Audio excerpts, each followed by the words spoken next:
I want to make sure I'm very clear. I'm not predicting I will play in December or January for that matter. One, you've got to have somebody who wants you. And two, it's got to be right. But I have not completely ruled that out. Okay, someone's got to want you. It's got to be the right fit. You know what? This kind of feels like the right fit guy. He just got off his campaign with the Colts. So, Max, should the Colts convince Rivers to return at this point? This is such a no-brainer. Is this a trick question? Of course. Like, they're going into a season with a quarterback, right? They think will be better than they had the year before. I was skeptical, but okay. A lot of people thought maybe a reunited with the coach, the whole thing. Now he goes down. The season's going to start soon. I don't know. Do you have anyone who happens to know the offense inside and out, who's coming off a pretty good year with the team? Who, by the way, this guy got hurt, who's an Iron Man, whose teammates love him, the whole thing, who also clearly wants to play for you? What? This is a dream come true. This is a win-win-win. I'll tell you who else. It's a win for the team, a win for Phillip Rivers, a win for Carson Wentz. Sam, could you imagine if Nick Foles took the job and they caught fire? Deja vu all over again. It's Carson Wentz's nightmare. This is a win-win-win. Yeah, this is a perfect opportunity. I'm with you on this, Max. So Phillip Rivers, he retired last year. He said, I'm done. All of a sudden, Carson Wentz comes in. Carson Wentz gets hurt. I wasn't as concerned because I like Marcus Brady. I like Frank Reich coaching them. I think they're good. Then your best player gets hurt. Quentin Nelson gets hurt. Now I'm concerned. You have weapons. You have Jack Doyle. You have a solid defense. You have weapons out there, but this is a perfect situation. He said that the timing has to be right. The price has to be right. All of this is right for Phillip Rivers to return. He's been sitting down at home. He's missed the offseason, which is great for a veteran. He's missed a part of training camp, which is great for a veteran. He knows the offense, Marcus Brady's offense. He knows it well. This is a perfect situation. Let's not forget, Phillip Rivers and this team, they were 11-5. They tied the Tennessee Titans for the division lead. Obviously, Tennessee had the tiebreaker, so Tennessee went and won the division. But this is a really, really good team when you have the right quarterback. And so the fact that Carson Wentz is out, they say 5 to 12 weeks. I'm assuming it's 12. The fact that Quentin Nelson is out 5 to 12 weeks, I'm assuming it's 12. You need a guy like Phillip Rivers. The only issue I have, if I'm Phillip Rivers, is the fact that you're not going to be protected. You just lost the best left guard in the game. One of the best I've ever seen, yeah. One of the best to ever play the game. You're not going to be protected. Your left tackle is still injured. You're not going to be protected. If I'm Phillip Rivers, I don't want to get hit. So now all of a sudden you're getting pressure up the middle. You're getting pressure on the edge. You already are a little bit old. You're older. You got injuries. You're an Iron Man, but hits are hits, right? I played outside linebacker. If you get hit, it wears on you. And so, yes, if I'm Phillip Rivers, I want to come back. But the issue is you're thinking about there are going to be some major protection issues that you just got to deal with because it's a perfect situation. You can't say no.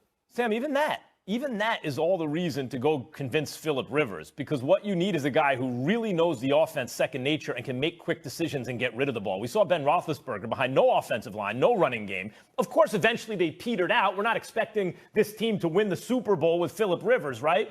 But the Pittsburgh Steelers won double digits. They were undefeated for a big chunk of that this season with Roethlisberger, same quarterback class as Phillip Rivers, getting rid of the ball real quick, which he never did before. Rivers has done that before. He's never done that before. A guy like Nick Foles you bring in, he needs a clean pocket. I think he's become underrated. Like Chicago is a disaster because he needs a clean pocket. If he can step up into the pocket, Foles can get stuff done. But if he's running for his life, no. But Rivers, with familiarity, getting rid of the ball quickly, which is, knowing the offense, the whole thing. How could you possibly, at this moment in time, if you're Indianapolis, do better than this? You can't do better than this. Max, I'm with you. There's a lot of advantages to bringing back Phillip Rivers, but I want to ask you, Sam, do you think that this is going to mess with the psyche of Carson Wentz? Because, look, Phillip Rivers comes back. He does an excellent job. He gets the job for the remainder of the season. What's that going to do to Carson Wentz? Well, this is better than the other alternative. People have been talking about Nick Foles maybe coming in. That would be all bad for Carson Wentz and for the Indianapolis Colts. I think that Phillip Rivers coming in is a good fit. Now, the issue is Carson Wentz may not get his job back. Better yet, probably won't get his job back if Phillip Rivers stays. They went and got Phillip Rivers. They went and got Carson Wentz because Phillip Rivers retired. And so I think it actually is a good move for Carson because now it's good for everyone. It's good for Indy because they have a team and they have a quarterback that can win right now. It's good for Carson. He gets a chance to recover. But the only issue is he's not playing this year. But I still think that it's better than maybe it's good for Wentz. It's good for Wentz, and I'll tell you why. It's good for Wentz. Because Wentz has a little more time to learn things while he recovers. They're not going to win a Super Bowl with Phillip Rivers. They're going to feel like they need something more. And now Wentz just bought himself a couple of years.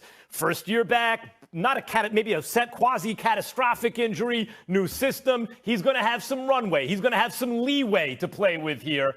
And if he shows any promise, then there will be those in the organization a coach who's had success with him before who think, wait a minute, we got it now. I think this buys Carson Wentz a couple more seasons in Indy.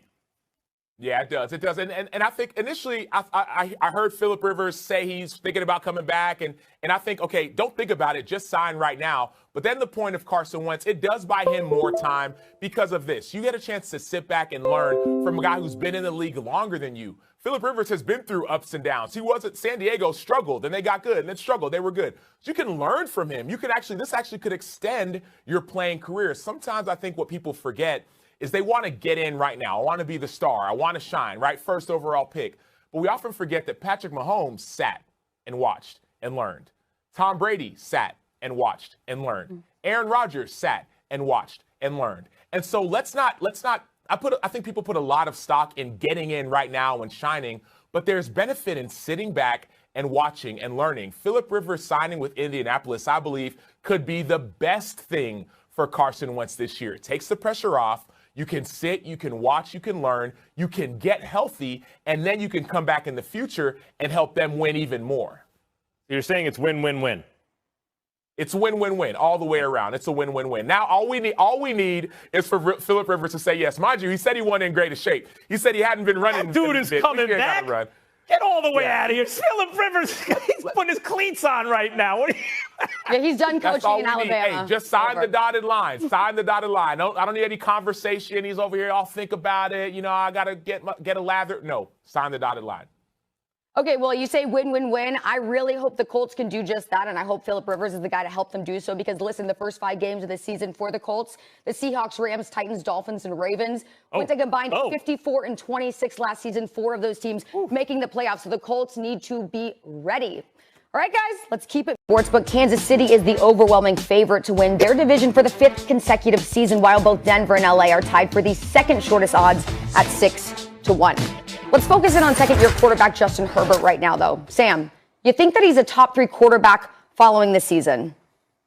I absolutely do believe that Justin Herbert's going to be a top 3 quarterback by the time this season ends. And here's why. We talk about his arm talent. There's no questions about that. But he has the coach to get him there. So Brandon Staley, he's the new head coach of the LA Chargers. Brandon Staley just coached the #1 defense we saw we do it in LA last year with the LA Rams. He coached me in Chicago, #1 defense 2018.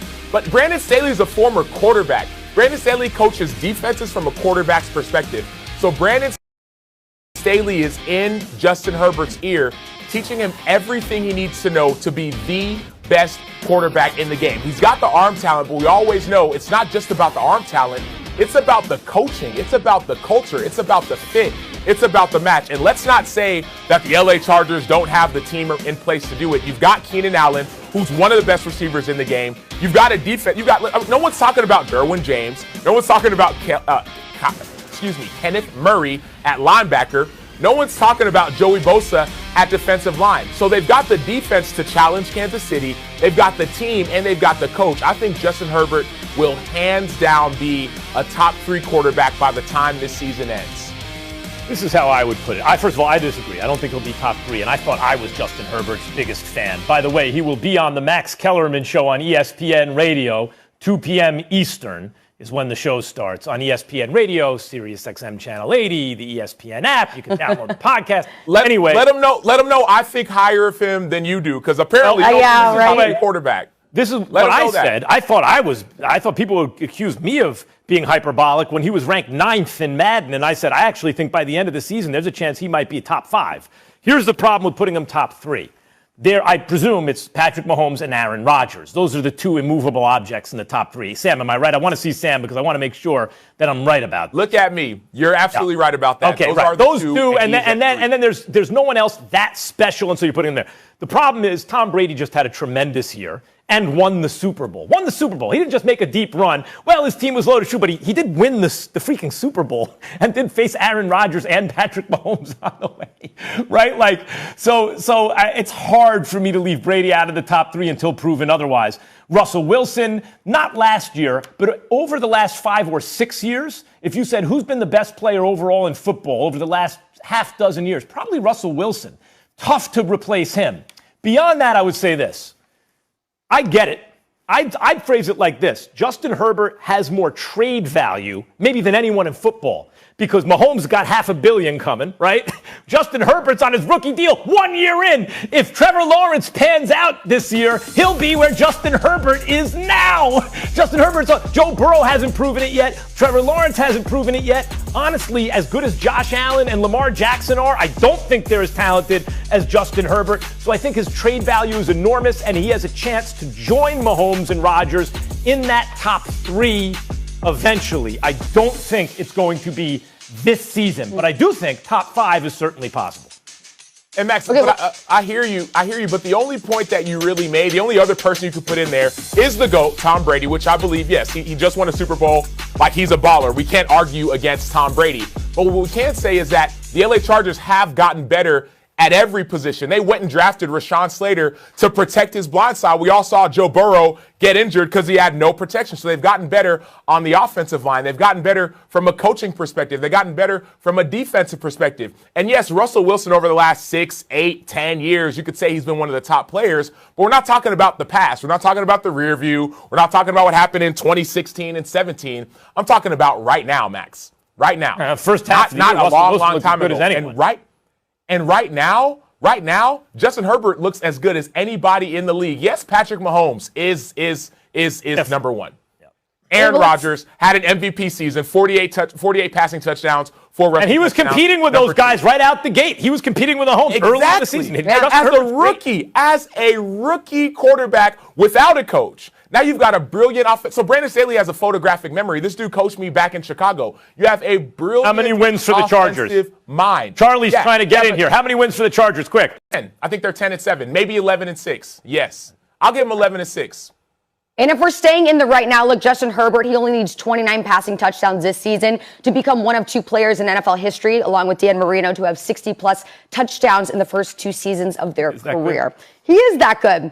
Okay, let's stay in the AFC West, shall we? Let him know you don't believe in him. Let him know you don't believe in him. You get out of here with that. All right, Gruden's return to the Raiders not exactly gone according to plan. They have the 11th worst record in the league since his return in 2018 and allowing an NFL worst 28.4 points per game in that span. Ooh, not so great. Switching gears right there. Sam, should Gruden be on the hot seat at this point? John Gruden should have already been fired by this point. I mean, here's the deal. We talk about a 10-year deal. They gave him a 10-year deal. But I'm a business major, business honors, marketing major, got my MBA. There's such thing as a sunk cost. John Gruden right now is a sunk cost for your team. Let me just name a couple names. So Theo Riddick, James Onwualu, Sam Young, all retired in training camp this last week. They all played for the Raiders. For John Gruden. They're like, you know what? I'm out of here. This sucks. I'm gone. Let me give you a couple other names. Brandon Dole, Mark Badane, Kirby Wilson. These are staff members who all retired under John Gruden's rule and reign. Now let me give you some numbers. 8-8, 7-9, 4-12, 6-10. Those are the records that we've seen the last 4 years from the Raiders. John Gruden is not the coach that's going to get this team over Kansas City. He's not the coach that's going to get this team over the LA Chargers. And John Gruden's not even the coach that's going to get this team over the Denver Broncos. I think because of John Gruden, the Raiders are going to be last in the division. They need a new coach, and they need a new coach now. Hold on. They were what last year? They were 8-8 last year. Let's just track this. So he's going into his 4th season, correct, as head coach, right? Yep. He takes over a team. Now, they were 12-4 the year before, or a couple years before. And then they had a disappointing season at 6-10. Then they went 4-12 because he tore it down. He traded Khalil Mack. I don't think he knew he's going to be competing against Patrick Mahomes, or even that such a talent could exist at that time. Although they did beat Mahomes the year he won the Super Bowl, and I think that was at Kansas City. They had a really good win. 4-12. Okay, that's terrible because you tore it down. You're going to do it your way. 7-9. That's improvement. 8-8. That's improvement. Now, here's the thing. I agree if you say, you know what, it's not enough improvement given the amount of time. Except when you give a guy a 10-year contract, what you're saying is we're playing the long game. You're sending him that message, the organization that message, and you understand that, presumably, that you're playing the long game. And so he's going to make decisions with his eye on the long-term prospects of the team, which means he's going to tear it all down and try to do it his way. Dealt Khalil Mack. So actually, 4-12, 7-9, 8-8 is trending in the right direction. In a division, by the way, with Patrick Mahomes and the Chiefs. That's not a cupcake. If you're trending in the right direction, I can't say you should already be gone. What I can say is that you should be on the hot seat this year. In your fourth year, if you regress or if you're under 500, it's not enough. It's not enough to say, well, we're kind of a middle-of-the-pack team. At a certain point, you got to start making real noise. And I think the point is now. You want to say this year he goes, because they're going to play 17 games, 8-9, and say he's on the hot seat? Okay, but you want him already gone? Max. Remember that maze you were telling me about? Remember that maze with the New York Knicks? You're like, you're going down the wrong path. Yeah. All of a sudden, like, that's the exact same thing, if not worse. That's the exact same thing, if not worse. The Raiders are not getting better. You might say, oh, wow, they went 7-9. They went 8-8. That's not where you want to go. Like, you want to be an 8-8 team. You want to be an 8-9 team, a 9-8 team. Do you see them winning 10 games this year? No. Why They're not? not getting better. Max. Why not? You don't have a quarterback. Because of that $500 million dude, Patrick Mahomes, because of the dude that you love and I love. Apparently, I love him more than you, and Justin Herbert. They're not going to win. They're not even going to be top 2 in their division. So what you're saying is that you can't invent a great quarterback. The quarterback whisperer can't just invent the guy. Carr is fine. He's solid, but he's in a division with super-duper star talents at quarterback. That's on Gruden, that he can't be an alchemist and turn Carr into Patrick Mahomes? Max, you just told me about the long game, Max. You told me about this grandeur, this amazing 10-year plan. Very long game. Max, they're 4 years in, and the next 3 years don't look pretty. Like, Patrick Mahomes is not old. You're jumping the gun. You're reading the tea leaves and saying, therefore, he should have already been fired. 4-12, 7-9, 8-8 isn't therefore he should have already been gone. Max, I don't know if you're one of these crazy Raider fans. You got the little eye patch. I don't know what's going on in your head right now, Max. Max. Big blue, all the way. I'm telling you, dude, you are tripping. Like, you are tripping. If you think that the Raiders will even compete this year, you think they'll be above 500. I suspect you're right. I suspect he'll be on the hot seat halfway through this year. But a suspicion is different than evidence that he should already be gone. He's trending in the right direction. This is a make or break year, in my opinion, for John Gruden. Year 4 in a 10-year deal where every year they've improved. Well, you think the 10-year deal was a mistake. It was a mistake. Let's just admit that, Max. Let's just admit it. Just say you were wrong. It was a mistake. I never said it was a good idea. All good. I never said it was a good idea. Well, you'd think he'd be on the hot seat at this point, but he did say earlier in the week when he was talking to some reporters that he doesn't feel like the expectations are we need to win now. It's more of a long-term play like we were just talking about. He's off to a 19 and 29 start to his Raiders career, though, so something should probably change and pretty quickly. Okay, let's keep it moving, guys. We have some kind of interesting and very comical things to talk about, and that pertains to the LA Lakers, because guess what? People are joking around that the Staples Center should be renamed the Old Folks Home. Are the Lakers too old to go? That debate is next. The Bucks are a more well-balanced team, and Brady is still great. You know who I am? I'm Patrick Mahomes. This is the best in the world right now. Is it possible to start August? Our coverage starting at 8 Eastern, 7 Central on ESPN and the app. You already know the deal. One app, one tap. Kemba Walker a chance to do his magic one more time. Walker with 7. Got a mismatch. Walker on McGee with 4. Kemba Walker, step back. Walker, Cardiac Kemba.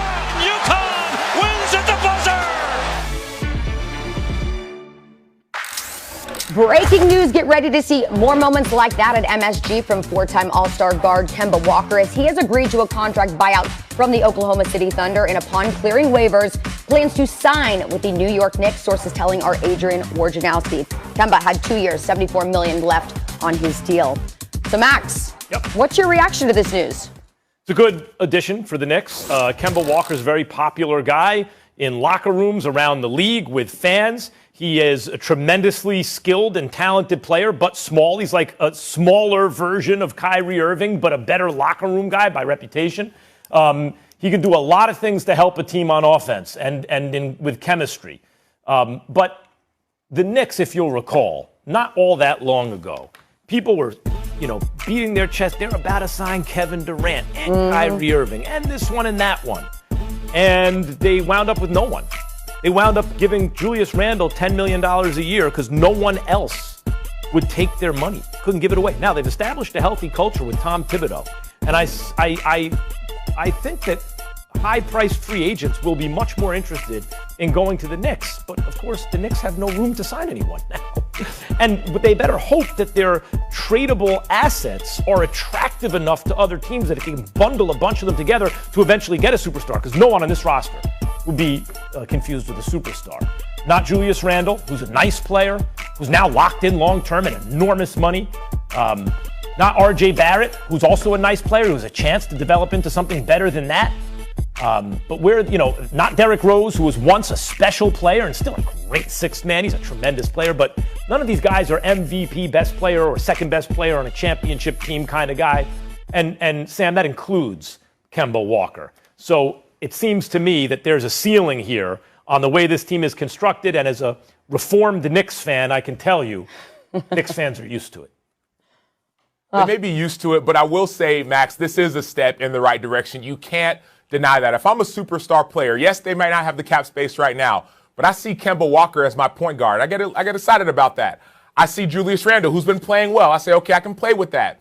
I see Derrick Rose. I can mess with that. And so, yeah, I know KD may not have gone there in the past. I know you might not have seen Kyrie go there in the past. But now you're building a roster that if I'm a superstar player, I might could rock with a little bit. And so I think it's a step in the right direction, especially if we see 2018 Kemba, the Kemba back in Charlotte that was averaging 25 points a game, especially if we see that Kemba. We know who Kemba is in the locker room when it comes to culture. We know that. But if we see more offensive production from him like we saw back in his past, you might be able to build something special in New York with the Knicks. And so I understand it's not where we want to go right now if you're a Knicks fan, but you can't balk at this. You can't just kind of ignore this. It's like, hey, man, I like Kemba Walker with New York, with the other pieces you have around. R.J. Barrett, maybe he gets better. You have the pieces in place. All you do need, Max, to your point, is that superstar. Kemba Walker, Emmanuel Quickley, Derrick Rose at this point in his career, R.J. Barrett, Julius Randle, Robinson. They have nice players. These are nice players. Guys that are easy to root for, who play hard. They're nice players. They will never sniff a conference championship, a conference finals appearance with this nucleus. They won't sniff a conference in the weaker conference. They won't sniff a conference finals appearance ever. So, they need more, much more. And the question is, are these commodities now that they have, are they viewed that way as assets or liabilities? Is Julius Randle's contract, will Kemba Walker be looked at a year from now, right, at the trade deadline? Are these assets that can be credibly bundled together to get a better player? Because in the NBA, you never want to break a dollar into 4 quarters, but you sure want to turn 4 quarters into a dollar, right? Or are they going to be sitting in a situation in the not-too-distant future like, damn, if we had some cap room, we could make a move, but we're capped out. No one wants these guys. Well, these are assets. I believe these are assets. I don't think you're going to see Kemba Walker and say, man, this is a liability. Otherwise, he wouldn't be going to the team right now. It's almost like what we saw with LA. You saw a bunch of young players. It's like, man, are these assets, liabilities? They didn't fit.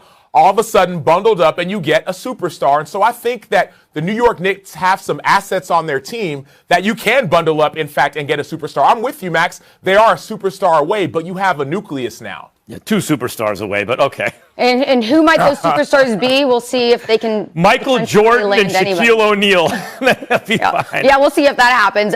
But you know, that's actually a good transition because they're on the older end of things, of life, of age. You know, I don't want to insult anybody here, but experience over age is the mentality of the Lakers as they stack their roster for the upcoming campaign. Their biggest addition, 32-year-old Russell Westbrook. And then there's also 37-year-old Carmelo Anthony, who, by the way, is the same age as LeBron. AD, the final member of the newly founded Big Three, is 28. So this brings the age average down a bit, but listen to this, gentlemen. Once these moves become official, the Lakers will have 13 players on their roster, 8 of whom are age 32 or older. The average age of the players projected to be on their roster, nearly 33 years old, putting LA on track to have the oldest team in NBA history.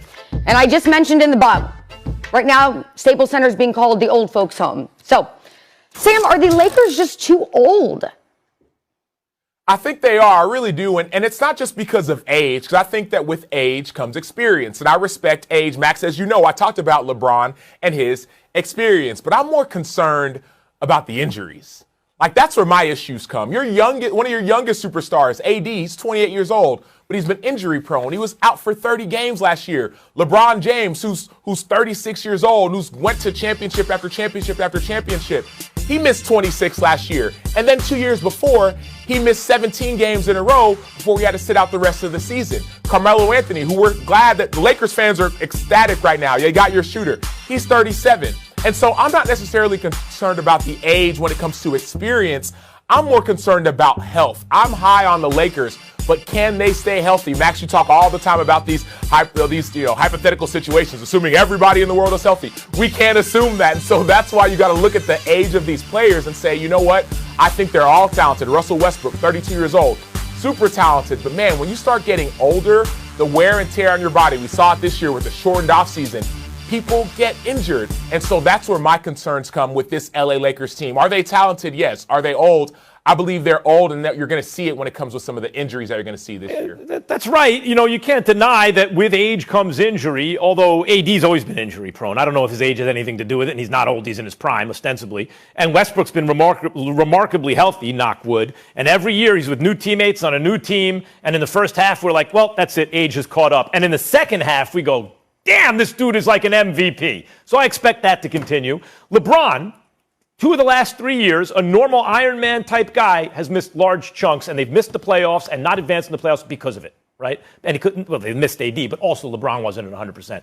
That's legitimate. But if you need to list the reasons the Lakers may not win other than a healthy Nets team, I wouldn't say age is number one. The number one issue is the shooting.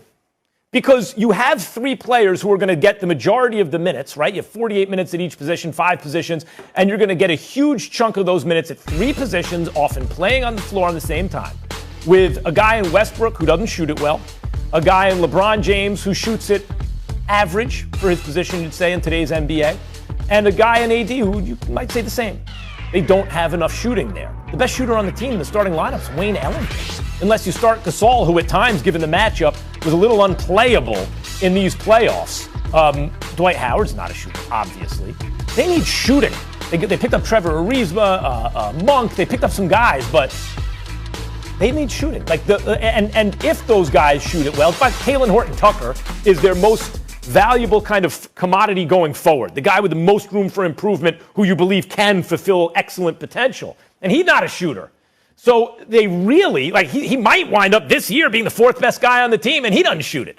So age, yes, but if you're checking off age as the number one concern, I think you're overlooking the actual number one concern on this team.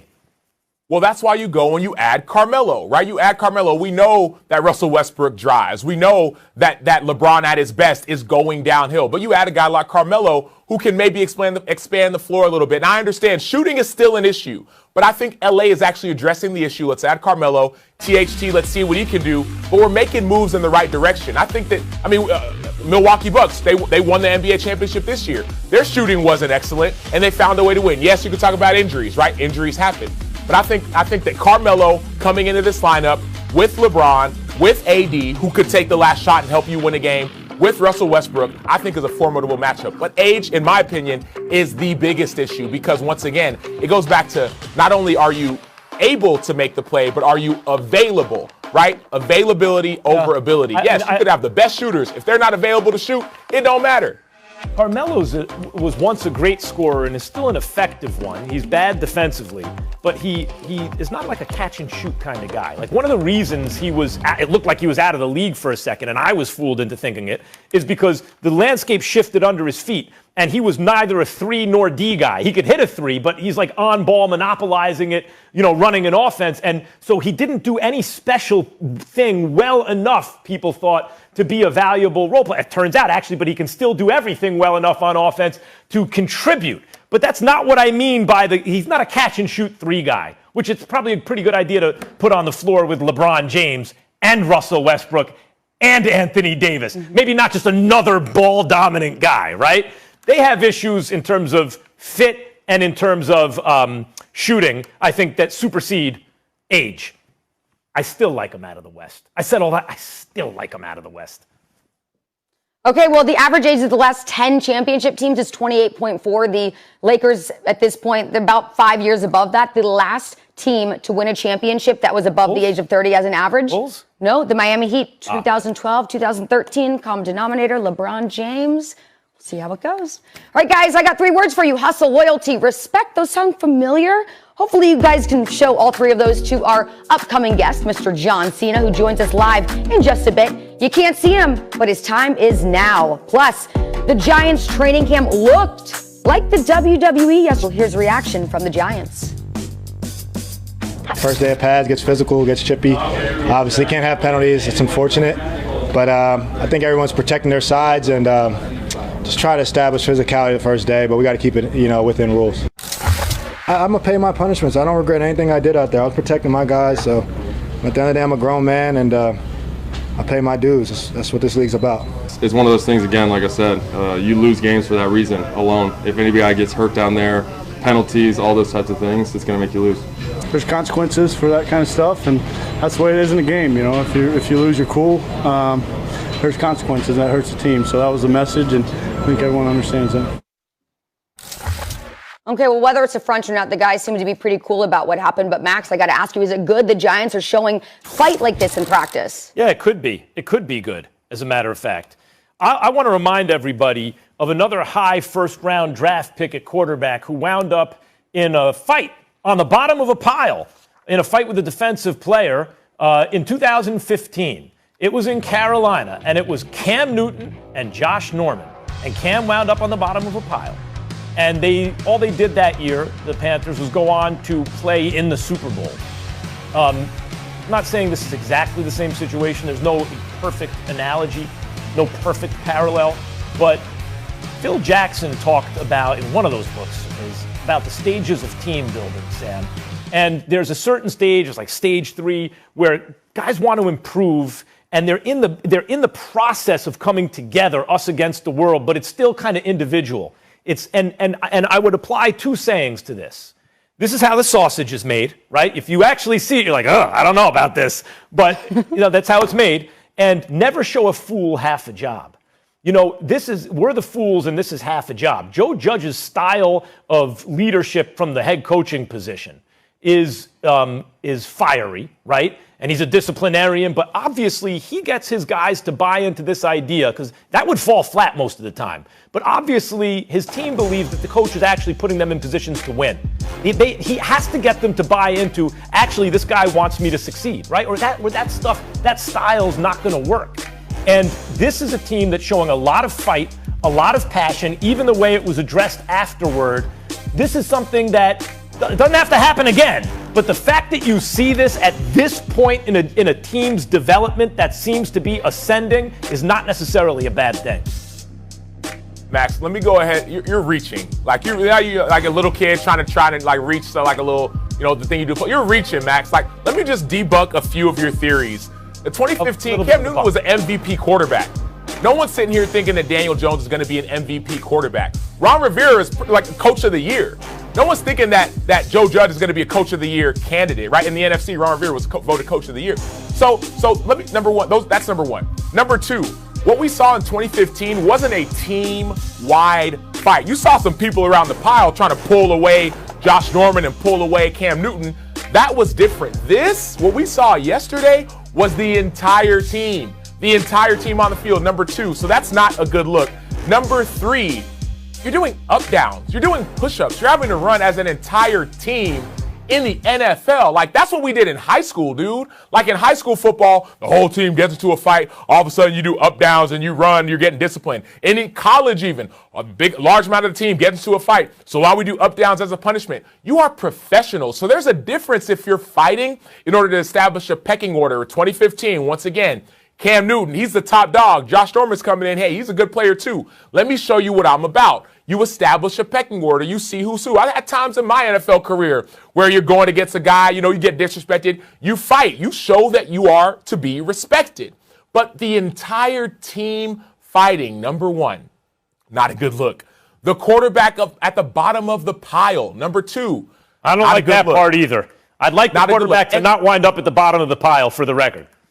And number 3, Max, to say that this is a good sign of things to come and this is the team showing fight and showing grit and coming together, that's not what I saw. That's not what I heard. What I heard was similar to a couple of years ago when I was playing in Chicago, got into a fight with some guys. And they said, you know what, Sam, we're going to red dot you. What does that mean? We got our target on you. So we're forsaking practice and we're going to try and get our shot back on you because you got your shot on us. That's what we're seeing in New York. There's no team building. There's no pecking order. I don't know. It's too early to say that. No leadership. Okay. There's no leadership. Okay. Let me hear this one.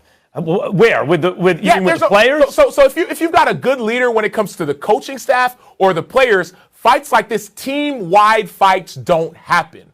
They just don't, Max. In the NFL, no, you'll get DBs going against corners, right? Okay, because you compete every single day, so y'all go against each other. You'll get O linemen going against D linemen. You compete every day. You might even get some linebackers going against running backs. But you're not getting the entire offense and the entire defense together. A good leader on that team would have stopped that fight before it got started. This is what I mean by never show a fool half a job. I thought I was the fool, and we were the fools. You played, and now you're the fool too? Look.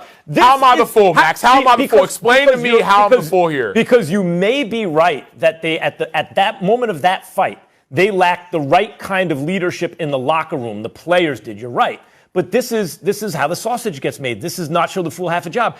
That doesn't mean that someone doesn't emerge. You have to give people the room to grow, a team the room to grow. You have to give young leaders a room to learn from experiences. And if you listen to the team, and we played some of the sound after the fight, it seemed like a learning moment. It seemed like a moment that has rallied the team together instead of ripping them apart.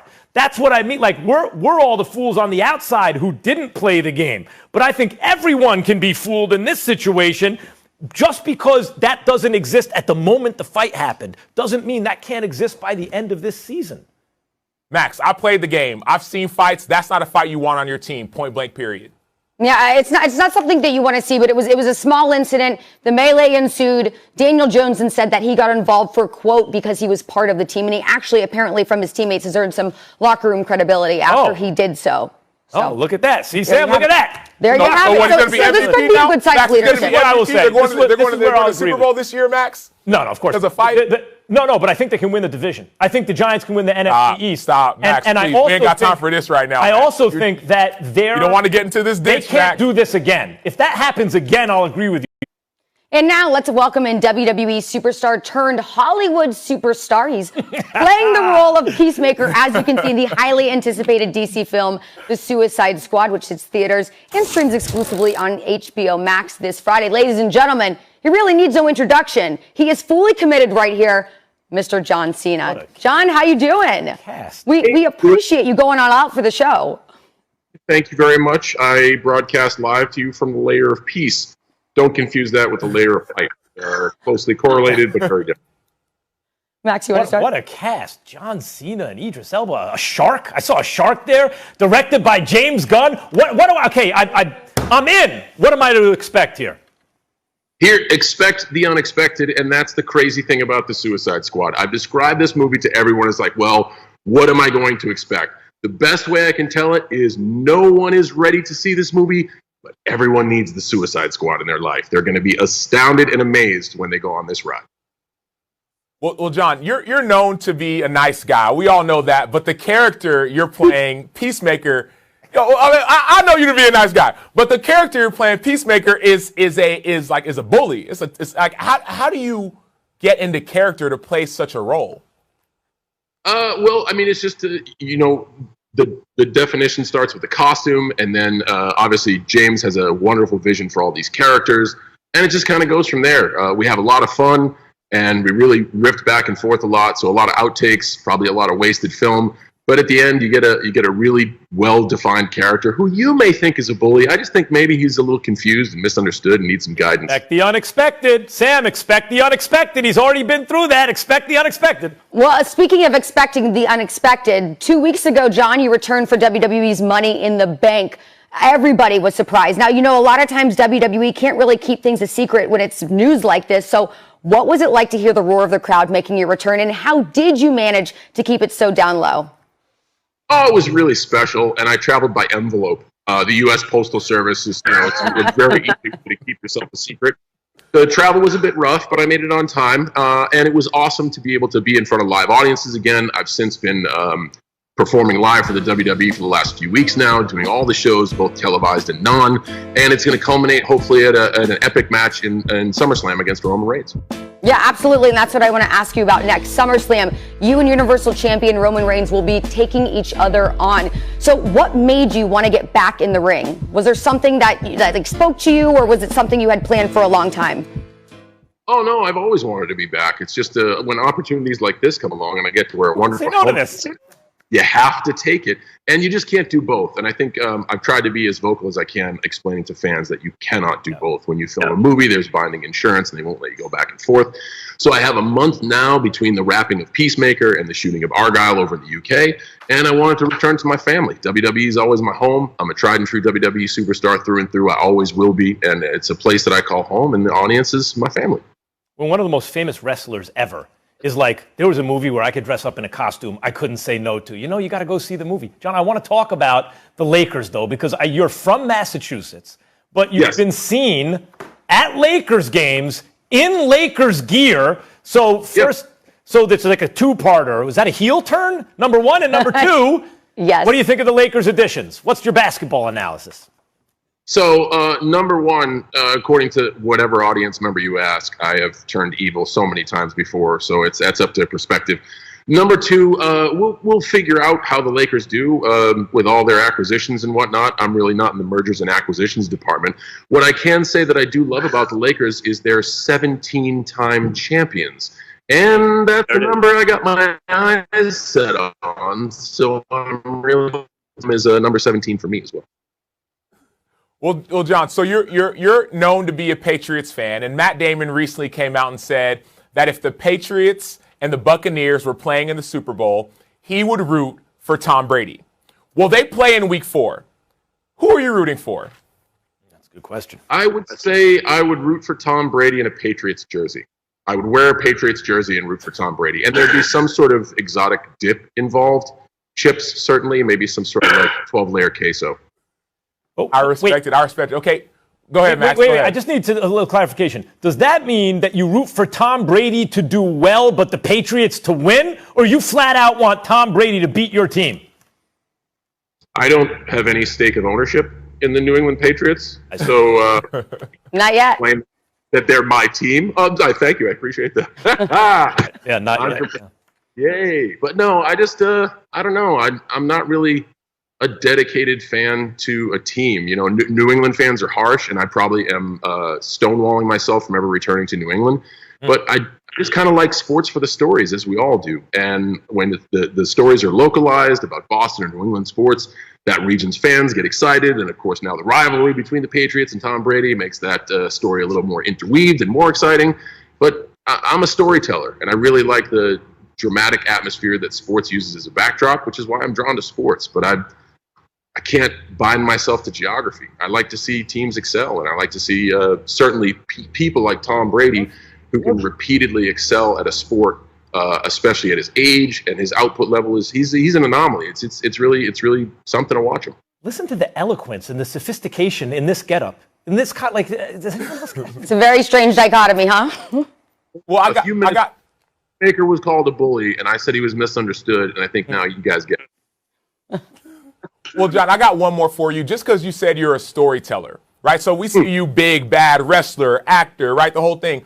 But for you, what do you think is the greatest story that you've got a chance to tell? Well, I appreciate the big bad actor comment because I would agree with you on half of that. I'm still trying to put some size on it, but the other half is good. I think it's our own story, and honestly, to get philosophical for a second, if I may, we all have our own story to tell, and we all live our own lives, and that should be important to the individual living their lives. I mean, you should be the lead character in your own movie, and life is kind of there for the taking, and I really am very proud of the story that I've been able to craft. And I know I'm just getting started. Hopefully there's a long way to go. Okay, and John, I just have one quick thing I want to ask you. Who in WWE would you say you're most impressed with right now? I always say the same thing. Vince McMahon, because he's so unpredictable. He keeps everybody in suspense. There's been a lot of crazy decisions lately. I don't know what the future of WWE will hold, but it's certainly exciting times, and I'm always impressed, especially returning, by his work ethic, by his commitment, by his passion. So I got to say, Vince. For this business to be going on like this long in entertainment and to have changed as much as it has through the years with the times, unbelievable. Well, and listen, I remember every time after we'd finish up a show, I'd always run into his trainer in the lobby of the hotel, and he would be there getting ready for their midnight training session. So Vince McMahon stays busy. He stays working. He is certainly undefeated. So, John, thank you so much for joining us. And The Suicide Squad hits theaters and streams exclusively on HBO Max this Friday. And, of course, John, good luck at SummerSlam. Thank you. I won't bring the costume, and I'm going to need all the luck I can get. Perfect. All right. Thank you so much. Now, still to come on First Take, the Wizards owner takes a parting shot at Russell Westbrook for demanding a trade to the Lakers. That quote in just a bit. And trust me, you do want to hear this one.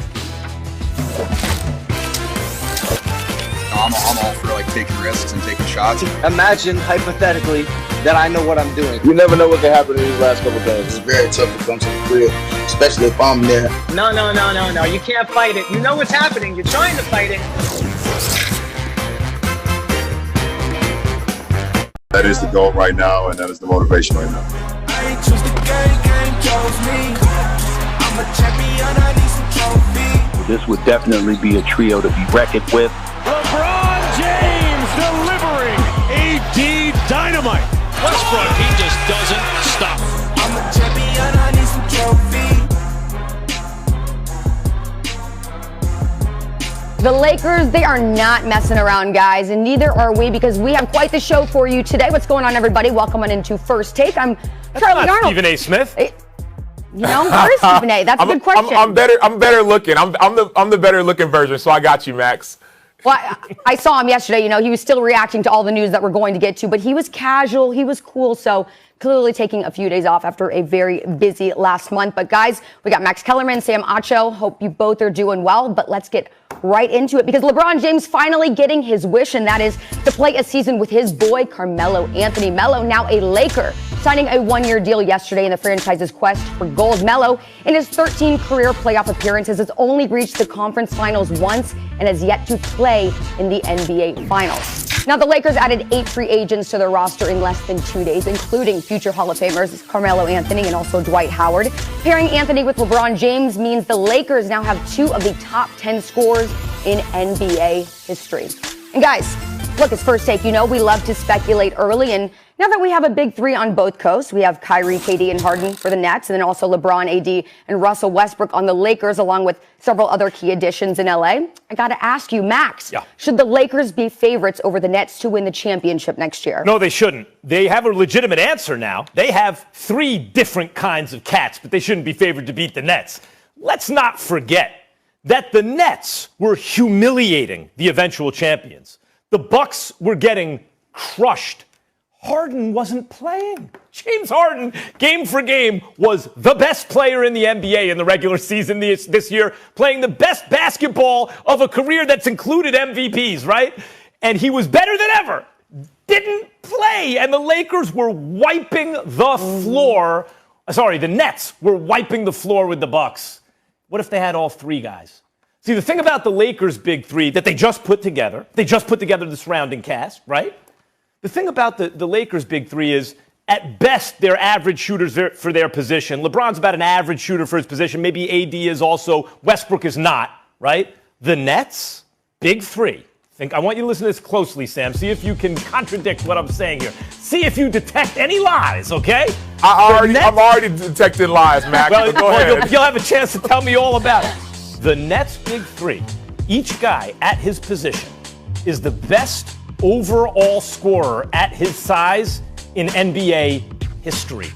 All three guys can score in more ways at a higher level than anyone who ever lived at their size. All three guys. It's too much shooting against a team that doesn't have enough. Lakers did great in the offseason, not enough to take over the number one slot preseason from the Nets. 2 of the top 10 scores in NBA history now, though. Yeah, Carmelo Anthony once upon a time. And by the way, Carmelo is useful. But Sam, you know what I'm talking about. I'm talking about the three best scorers at their size who ever lived. And they all still got it. Lakers need a little more.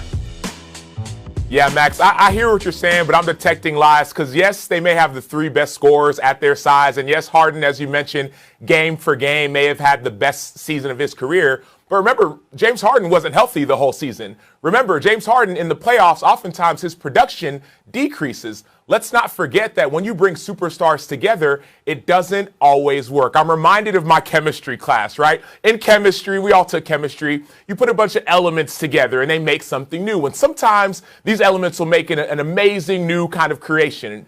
And other times it'll blow up in your face. And I think what we're seeing with Brooklyn is that we're not seeing all these pieces come together to make something greater. You see James Harden, who's super talented. You see KD, super talented. You see Kyrie, super talented. But when they play together, they don't always mesh. But when I go to the Lakers and I go to LeBron James, right? LeBron James in the last 11 years has been to every single final when he's been healthy. Obviously, 2019. Wasn't healthy. They didn't go. Obviously, last year, LeBron wasn't healthy. They didn't go. So it's more than just about the talent you have when it comes to scoring.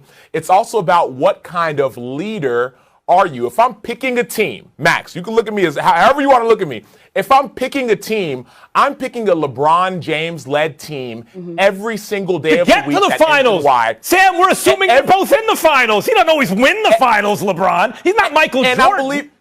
And I'm believing that they're winning the finals. I'm picking LeBron and Russ. And we all said, okay, well, they got Russ. They need spacing. They need a shooter. All of a sudden, they get Carmelo. They get spacing. They get a shooter. I'm taking a LeBron James-led team to win the finals more than I am against KD or Kyrie or James Harden. Yes, James Harden has great stats during the regular season. We talk about that. But James Harden's stats always drop off during the postseason. I agree with that. Let that be known. Let that be known. And so let's not talk as if put these big three together and all of a sudden you're going to see greatness. We're not always going to see greatness. Look what Harden happened last doesn't year. need to score 50 points a game for them to win on this team. We saw it in the regular season. He could score 23 points and have 15 assists and get everyone involved. Sam, what year are you making this argument in? You're talking about Carmelo Anthony and stuff from 10 years ago, but I'm not even talking about that. I'm talking about you're a day late and a dollar short with this one. The time to make that argument about the Nets was last year before you saw them on the court together, albeit it was brief when they played together. But what they showed is any two of those guys is better than everybody else. Any two of those guys. Again, I want to just say this again. Kevin Durant and Kyrie Irving, neither one was as good as James Harden in the regular season last year. Think about that. Now, I agree that he falls off in the playoffs, but when you're falling off from the top of Mount Everest, you're still above most guys' heads, right? Now, without Harden, who was the glue, who was the facilitator, who's the guy who really made it work as a team, they wiped the floor with the eventual champion Milwaukee Bucks. It was embarrassing. And no one in the world believes the Bucks beat that team if they don't get hurt, right? They almost beat them and they did get hurt. Just with KD. Just with KD, Sam. If the sport wasn't on the line, you win. Max, check me out. You're talking about Brooklyn, and if Brooklyn stays healthy, they win. Everyone was talking about LeBron and the Lakers. If they stay healthy, they would have won. They would have been in the finals. We all know that. So a healthy LeBron, a healthy AD. Mind you, LeBron missed 26 games last year. LeBron was limping into the playoffs. AD got hurt. Remember, let's not forget the team that went to the NBA Finals, the Phoenix Suns. LeBron and his Lakers, they were up 2-1 against the Suns. They were up 2-1. They were also up at halftime, and then AD gets hurt. And then all of a sudden the series changes. And so, yes, a healthy Brooklyn team is talented, but a healthy Lakers team, let's not forget, you said a dollar short and a day late. Last year, we were all talking about the Lakers going to and winning an NBA championship. No, not winning. Stop right there. No. Let me tell you something. I was with you with the Nets to begin with, Sam. I was like, hold up. Let's see if this works with Kyrie and Harden in the backcourt, right? This is not like Devin Booker and Chris Paul. You know, this is gonna look good. Let's see. I have to say, when AD was out, the two of them were the best team in the league by themselves. Now you're forgetting something else. Like, they already showed they could do it, and they were going to beat the Lakers. No one was going to take them, including the Lakers, 7 games if the Nets were healthy. You're forgetting something else.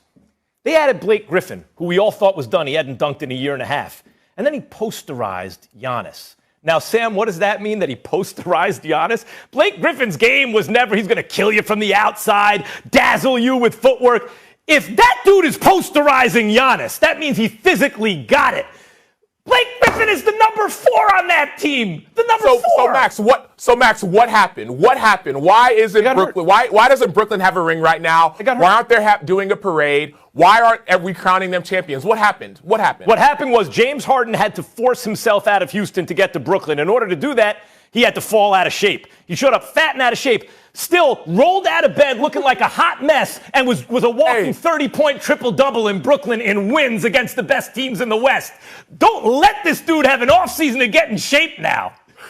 Bingo. So you said he had a so you're talking about James Harden as a leader. You called James Harden the glue guy for that team. If you're picking James Harden as the glue for your team, as the leader for your team, as the guy who's going to win you an NBA championship, I'm going to beat you every day of the week when I have LeBron on my team. James Harden's not a glue guy. You're talking about this guy getting out of shape. You're talking about this guy not staying healthy. Look at LeBron. Look at Steph Curry. Look at these guys who invest hundreds of millions of dollars in their bodies. What is James Harden doing right now? You think he's investing hundreds of millions of dollars in his body, or you see him in Paris partying? I'm just saying, if I'm picking a leader to help me win an NBA championship, I am going with LeBron James. Just base it off of history. His weapons, I just want to remind you, James Harden by himself, right? Because Chris Paul got hurt, faced the Warriors team that no one had a chance against. KD, Clay, Steph, Dre, Iggy. No one had a shot. He was by himself. And he and his team had the worst shooting night in the history of the NBA. 0 for 27 at one point from 3. Game 7. He and his team. Yeah, in Game 7. Sam, they lost by single digits to that Warriors team. Now, his number 2 option right now ain't Trevor Ariza, brother. He's got the ball. He's got Kevin Durant and Kyrie Irving. Not to mention Blake Griffin.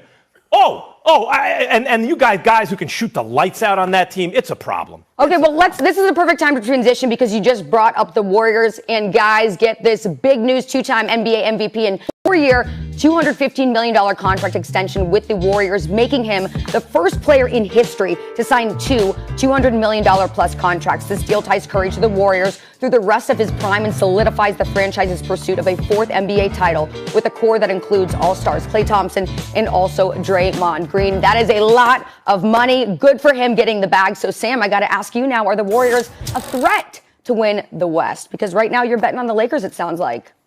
I am, and the Warriors aren't a threat to win the West. Now, I'm high on the Warriors. Don't get me wrong. I'm a huge Steph Curry fan. I think they've done great in the offseason. Nemanja Bjelica, they've got this stretch big who can shoot the ball. So I like what the Warriors are doing, but I'm still high on the Lakers. Once again, and not even the Lakers. I'm high on the West. Like, the West is strong. So you've got Utah, you've got Rudy Gobert, Donovan Mitchell, you've got Phoenix, who's still getting better. I believe that Chris Paul is going to play at a high level. I believe that you're going to see Mikal Bridges come in and help. I believe you're going to see DeAndre Ayton play better. I believe that Phoenix is still there. You've got Utah. Let's not forget about Memphis, who beat in the play-in Golden State. And so I believe that Golden State, they're getting there, but I don't think they can get over the hump right now. I am high on Golden State, but I still think there are 3, maybe even 4 teams that are better than them in the Western Conference. Well, I appreciate your points. I think they're good ones, but I think you're a little too high on something if you think they don't have a shot to win the West. Sam, I get high on the NBA. Look, you look at this team right now with 3 future Hall of Famers. Now, I'm presuming Klay comes back as Klay, okay? Great two-way player, no one in the history of the NBA capable of getting hotter than Klay. Think about that. He had a season where he dropped 26 in one quarter, and that was his second best quarter of that year because he had a 37-point quarter, which is the all-time record, and he did it on like no dribbles. Klay. If Klay comes back and is Klay Thompson, and there's Steph and there's Dre, there's their core, right? That's what makes the Warriors the Warriors. Now, what have they added to that? Because Andrew Wiggins, the former number 1 overall pick, was, I don't know if you call him a bust, but he was a disappointment, right? You can't say, at a certain point, you have to stop measuring him compared to the expectations of being picked number 1 overall. Was he a good player, both ends of the floor last year? Yeah, he was. And he could shoot it too. And he could play defense. And he's super athletic, and he's in his physical prime. That's 4 guys. That is an above average starter at a position where it's hard to find that, okay? Now, Wiseman, Pascal, Poole. They added 2 young athletic guys who aren't going to see a lot of minutes presumably now, but it's fresh legs off the bench with talent.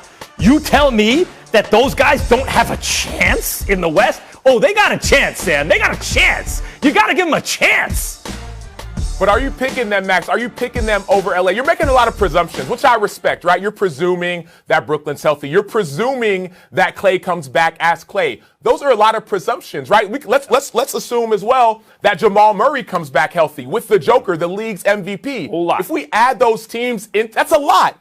That's a lot. So, yes, they have a chance, but you're talking about them beating LA, beating Utah, beating Denver. That's a lot to ask when there are a lot of presumptions that you're making. You're right, but you named teams with a chance. Look, we both like the Lakers out of the West, right? Okay, there's a presumption. Yep. I'm presuming we both like the Lakers out of the West, assuming health, right? Okay. Does Denver have a shot? Check. Yes, they got a shot. Does Phoenix have a shot? Yes, they got a shot. Clippers don't have a shot because they ain't got Kawhi, so we can put them aside. Do the Warriors have a shot? I'm not talking about the Portland Trailblazers. I'm talking about Steph, Klay, Dre, Wiggins, and all these young guys they have. They don't have a shot, but Denver does, and the Phoenix Suns do? The Phoenix Suns, Max, you're talking about the Phoenix Suns that just went to the NBA Finals. The Phoenix Suns that many of us thought would win the NBA Finals. Max, yes, they have a shot, but you're presuming a lot. You're presuming health. Klay hasn't been healthy in a couple years. Right, we saw what Golden State is with an unhealthy Klay. Better yet, without Klay. They didn't even make the NBA playoffs. They lost in the play-in tournament to the Memphis Grizzlies. And yes, I'm high on Ja Morant, so I'm not trying to talk down on Memphis. But you're presuming so much. I don't live my life, and I don't know how you live your life, Max, right? We're doing this first show together. Me and you, I love it. Sam. I live it pretty well. I don't live my life. You live it based off presumptions. You be presuming a lot. Let me presume that, today's no rain. Like, you can't just presume things. Go on history. Go on stats. Let's go on history. Real quick, let's go on history. Yes, I know we have some breaking news. Let me just say, Phoenix went to the finals. They were favored to win. That only happened because first AD went down because they were down 2-1. Yes. You brought it up before. And then Kawhi didn't play at all. Or else no finals for Phoenix. If the Nets didn't get hurt, no finals for the Bucks. The Phoenix wouldn't have gotten out of the first round had the Lakers not been hurt, okay? So don't tell me the Warriors have no shot against Phoenix. Max, let's not forget, Phoenix had the second best record in the West. So let's not act like Phoenix just stumbled upon. Let's not act like they stumbled upon this victory. They accidentally made it to the finals. Phoenix is good. Phoenix is solid. And we saw some of their superstars didn't play well. I think DeAndre Ayton will play better. I think that will happen. Right? I think Devin Booker, it's not a presumption. Just I think Devin Booker. Argument. You could just say, you know what, you're right. They have a shot. It's okay. No one concedes any arguments on this show. Come on, we know that much. Okay.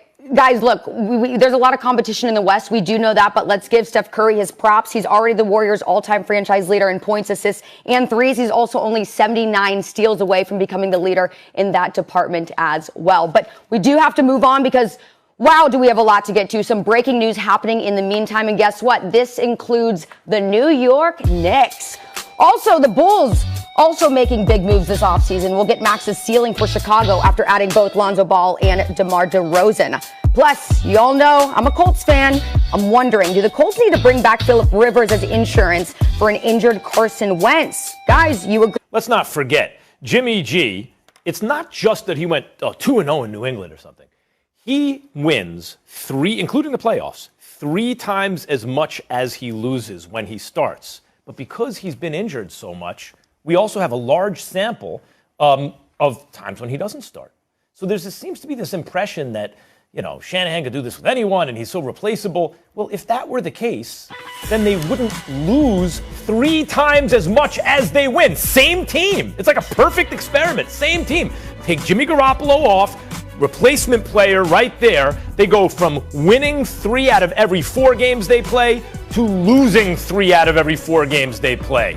He is making quick decisions. He's doing things that are helping the team clearly. And I'll remind everyone, when last healthy, for a whole season, he was in the Super Bowl, but not only in the Super Bowl, 1 pass away from beating Patrick Mahomes in the Super Bowl. 1 pass away. Yeah, he didn't hit it. It was a perfectly designed play, just didn't hit it. Emmanuel Sanders, it's true. Maybe next time he does. Like, that's a 50-50 kind of thing with a lot of Garoppolo's only like 50-50 to hit a ball like that. Oh, okay. So next time he does, right? He gives him a chance. Now, let's take that. A guy who, when last healthy for a season, was in the Super Bowl with a chance to win, versus the history of the NFL. The history of the NFL is no first-year quarterback ever has been to a Super Bowl, has never been in a Super Bowl who started. Ever. Never. Patrick Mahomes and Alex Smith. Patrick Mahomes! Like, Trey Lance could be amazing. What are the odds he's Patrick Mahomes? Patrick Mahomes and Alex Smith, they went to the playoffs year 1 with Alex Smith. Patrick Mahomes held the clipboard. Next year, he set the world on fire. I expect the same thing here, unless Garoppolo gets hurt, and he's injury prone. But if he stays healthy, he's the guy. Max, I love the perfect experiment you just painted, because I'll paint an even more perfect experiment. Let's go back to 2012, San Francisco 49ers. They had Alex Smith as their starting quarterback. Solid quarterback, actually above average, actually you could argue star quarterback. He was 3rd in passer rating. Then he gets injured in week 10. And who does he get replaced by? A more dynamic quarterback by the name of Colin Kaepernick. And what did Colin Kaepernick do during that year? Yes, it was a second year and he played sparingly in year 1 through 5 passes. But what did Colin Kaepernick do during this more dynamic player when he got a chance to get in? He only took them to the Super Bowl. The Super Bowl, Max. And so it's not about, okay, what was your passer rating last year and all this and all that. No, Trey Lance is a more dynamic quarterback than Jimmy G. At least that's what we all ascertain. A lot of us believe. Otherwise, we don't think the 49ers would have taken him. So Trey Lance, I believe, gives the 49ers a better chance of going further in the playoffs. Yes, we talk about injuries. Once again, Jimmy G, when healthy, is phenomenal. Jimmy G is also often injured. And so I believe that you're going to see Jimmy G start the season and play well, but all it's going to take is one little injury, and Trey Lance is going to get his opportunity. And you know what San Francisco is going to see? You know what John Lynch is going to see? Kyle Shanahan's going to see? They're going to see a super dynamic, athletic quarterback who can win games. It's going to fast forward and really backtrack to what happened in 2012 and said, man, you know what? Alex Smith, super solid, 3rd in passer rating. But I like my odds, man. I like my odds. This guy's got something about him. And so I think that Jimmy G can start, but I think that Trey Lance will get San Francisco further along than Jimmy G will.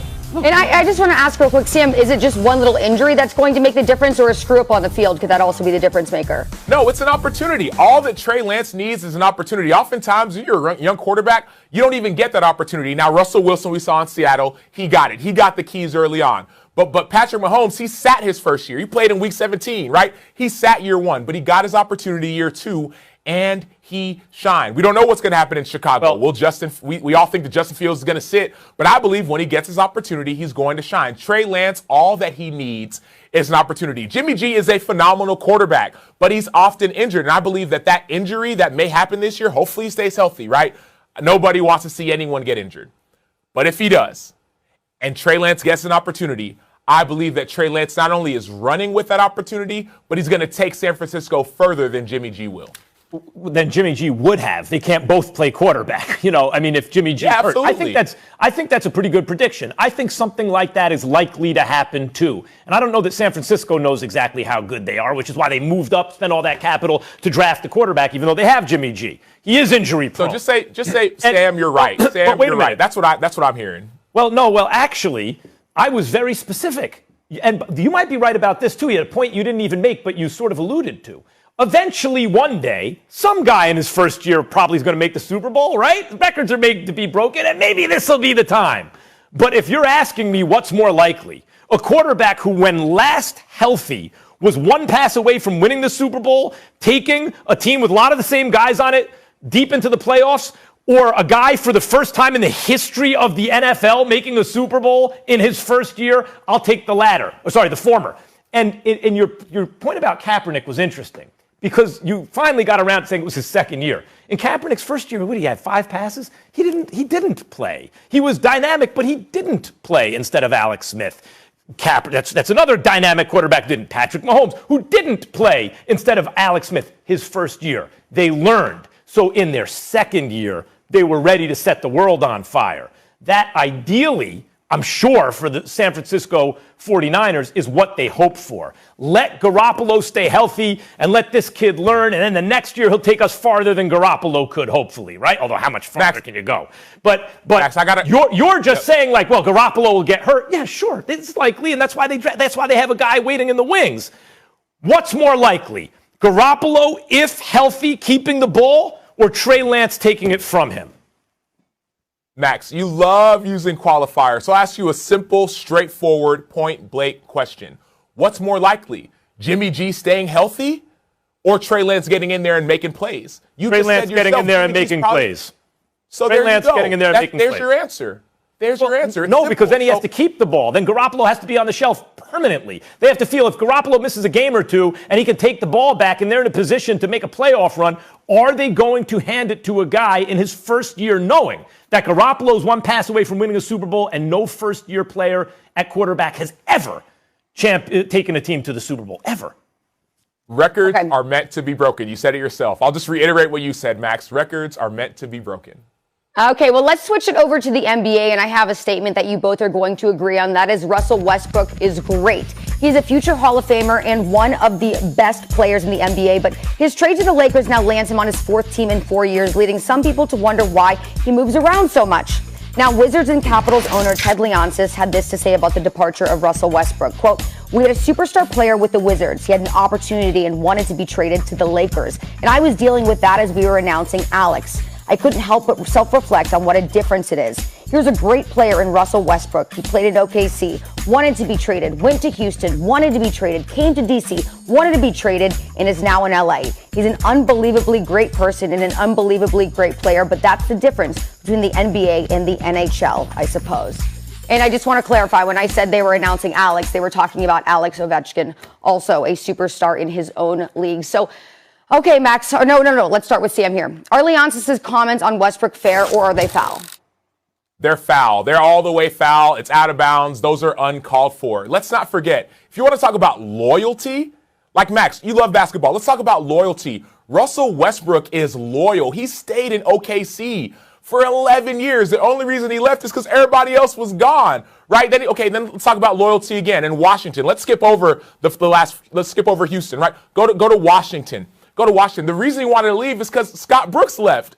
Like, he wanted to go follow his coach. He wanted to go win games. And all of a sudden, he leaves because they don't keep Scott Brooks. And so if anyone in basketball is loyal, Russell Westbrook is loyal. I think that the owner of the Wizards is just salty because they haven't won in a couple years. They haven't been in the playoffs before he got there, before this man on the screen got there, hadn't been in the playoffs in 3 years. Obviously, Alexander Ovechkin, superstar hockey player. But also, let's not forget, they won the Stanley Cup in 2018. Washington has not been winning. So he's salty because Russell Westbrook's trying to go win a championship. But Russell Westbrook is loyal. He's one of the most loyal players in basketball. I think Leonsis' comment is fair, but I don't think he's making the point he thinks he's making. I don't think he's aware of the point he's actually making. The point is he's comparing 2 leagues. He owns teams in each league.